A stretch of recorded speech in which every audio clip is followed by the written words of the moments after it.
I'm Melissa Mancini with Canadian HR Reporter TV. I recently spoke to Elizabeth Mills, President and CEO of Workplace Safety and Prevention Services.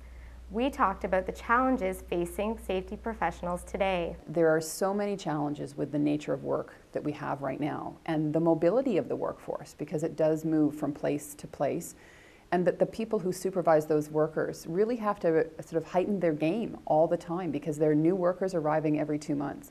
So it's not perhaps as simple as to say it, but complacency is probably the biggest risk we face because people just simply need to always be more aware, more responsible, and more action-oriented.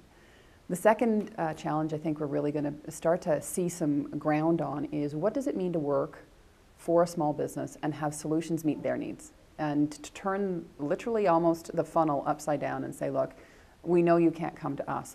How are we supposed to be with you in your workplace? And really think about service from their point of view in their moments when they're actually available to hear about what is a simple next best thing to do to make safety really come to life inside a small operation. And for me, and I think a passion for many people in Canada, is really understanding what we mean by the ability to comprehend. It's not about just simply saying that here's legislation or here's training or here's information that you can read.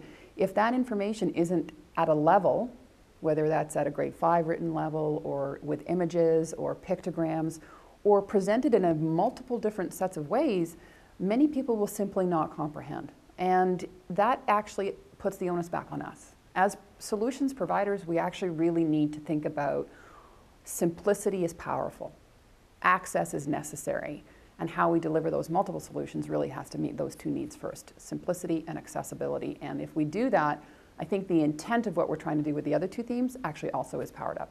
What's on Workplace Safety and Prevention Services agenda for 2012? There's going to be new product releases for WSPS each quarter. There is going to be the closing of our legacy sites in terms of our traditional associations that we came from. And having done the build work and the internal work and the sort of understanding of what we do, I think that our reach is actually our biggest opportunity. It's not sufficient that we simply celebrate and acknowledge the work that we do with our existing client base. Loyal customers are tremendous, but I need loyal customers to turn around and say, are you working with WSPS or are you working with anybody in health and safety, quite frankly? And then also, what else are we doing to get people to be paying attention to this conversation? So how much almost depth or distribution can I achieve by people recognizing the double trillium of WSPS as part of a family of trilliums that really wants to have an omnipresence? When somebody says, what am I supposed to do for health and safety? Oh, I know. I can go to www.hso.ca and I'll find what I need right there. And if we can get that mindset, that when people seek a solution, that they're actually questioning themselves in need of one, that their immediacy of response is right there. And if we can get that market penetration to that saturation level, beginning in 2012 and moving through to 2015, huge success and opportunities for everyone.